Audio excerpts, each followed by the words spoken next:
What's up, everyone? My name is Cody. Last time we talked, we were talking about functions as a way of how you can reuse code, clean up things in general. And in today's video, we are going to talk about data classes, which allow you to clean up your code in different ways. So we'll go ahead, we'll create a new file. We'll call it data classes. And then we'll go ahead, do a little bit of cleanup, make sure we're all zoomed in, and we will start by typing main and doing our print extra line to say data classes, just so we know where we're at. And so what are data classes? So they allow you to kind of group things together. So let's say that we wanted to describe who I am. I would do something like val and say Cody's name, Cody Engel, val, Cody's age, and that would be 29, val, Cody's gender, I am a male, we'll do a capital M, val, Cody's, let's say nationality. We'll make it a list, maybe I'm aspiring to get dual citizenship somewhere. For now, we'll just say United States. And for that, we would have, let's say if I want to say like, how am I going to print out my information? We would say Cody, and then Cody's name, comma, Cody's age, comma, Cody's gender, and then Cody's nationality, and then we can go ahead and we can run it and get that string. So this is a lot of clunky code, though. It's not necessarily easy to maintain. You don't really have a good way of grouping these together. And so what a data class allows you to do is you just say data class, we'll call this a person. And then for the name, we'll say, well, a person needs to have a name.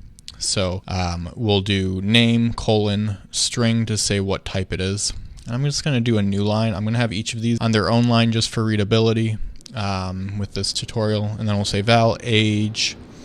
This will say it needs to be an int. We can say val, gender as a string, val, nationality as a list of strings. And so instead of doing all of that, we can then kind of collapse all of this together to just be val Cody equals person. And then I can go ahead and copy the name. We can copying that'll take more time than just typing it. So 29, gender male, and then the last one is the nationality. Do a comma there. And so I can go ahead, delete that. And then instead of doing all of that, I can just say Cody, and run it again. And you will see, same thing. It just says Cody, except this time we have it wrapped with person. It says my name is that, my age is that, gender is that, nationality is that. So that is kind of what a data class is in a nutshell. It's the main reason that you would use it is to collect all of this information together. That, however, is not the only thing that you get from a data class, though. So you can also do things like if I do say Cody, and let's say that I want to change my nationality. Well, since this is a val and it's immutable, you get this copy function. So I can basically say, well, I want this to include the same name, age, gender, and all of that, but I want to change the nationality. So let's say that I decided I'm going to live in the United States and Canada. So now what happens? We can say val new Cody equals that. Do a new line there. Do our print extra line function and just say new Cody, and new Cody.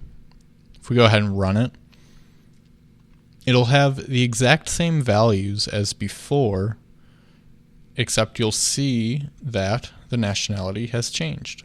Another neat thing with data classes that you can do are destructured declarations. And so what those are is, let's say that I just want to get, my name and my age. And so I just want to say like val name age equals, we'll just take it from new Cody. So from here I can do print extra line. We can say name, which will be name, and age, which will be age. So if I go ahead and run it, you'll see over here that my name is Cody, my age 29. So the way that this works is the data class is generating some additional functions on top of that. So outside of that copy function that you got, you also get these component functions, and you'll see we have component 1, 2, 3, 4, and 1 lines up with a string, 2 with an int, 3 with a string, 4 with a list of strings. So for each property that we have up here, you get your own component, and it's in that exact order. So that is important to keep in mind, because in that exact order, if I were to say do option shift and then the arrow key to move things around, our code will sort of break. I'll have to update that over here.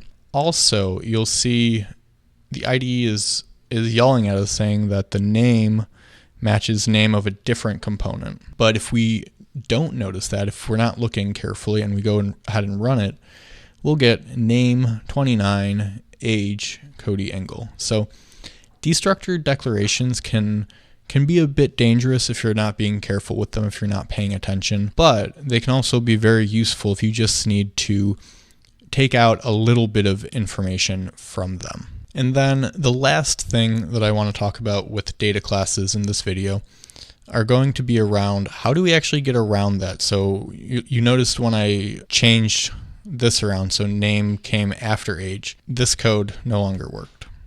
So something that you can do is provide just named parameters into the constructor.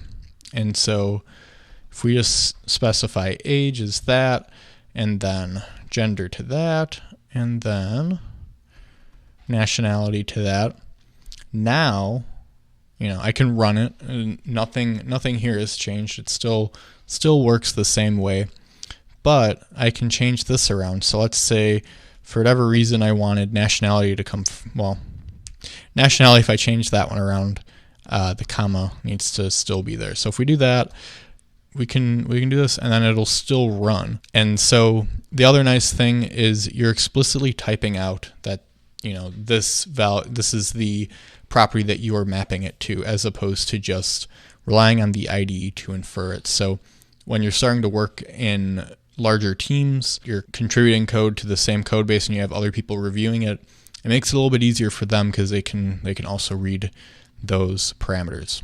All right, and then actually one final thing that I almost forgot to mention that is also useful with data classes is the ability to provide default parameters. So right now I have to specify every single one of these, whereas it might be nice if some of these could default to something. So let's say nationality, we're just going to say the list that we default to would be the United States. And then maybe the gender will have that default to female.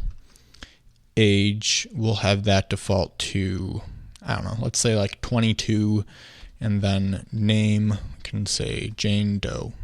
So what this enables you to do is you can then say val default person equals person. Oops. And then we can do our print extra line again to say default person. Go ahead and run it. And then you'll find, the default person, since we didn't specify any parameters, You get Jane Doe, age 22, gender female, nationality United States. Likewise, if you only wanted to kind of default to some of them, but you didn't want all of them, we could say, well, this default person, the nationality is okay, but let's say gender, we want to say male.